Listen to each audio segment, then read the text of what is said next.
పర్వతాల్లో ఉంటారు. ఇక్కడ వచ్చిన తర్వాత ఇక్కడ పెరుమాళ్ళకి ప్రదక్షిణ చేయడం ఇలాంటివన్నీ కుదరకపోయేటప్పటికి కింద లక్ష్మీ నరసింహస్వామి ఇందాక దర్శనం చేసాం. ఆ ఆలయాన్ని పాండవులు కట్టించారు.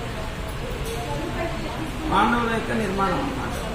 ధర్మరాజు అలా నిర్మాణం చేశారు. దాన్ని మనం సేవించాం అన్నమాట.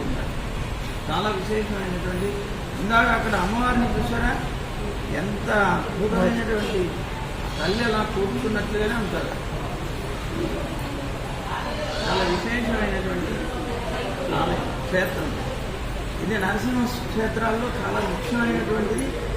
పానకాల నరసింహస్వామి అంటే చాలా ప్రసిద్ధమైనది. కాంచరాగ్రామం ఉంది. దీని యొక్క ప్రాశస్త్యం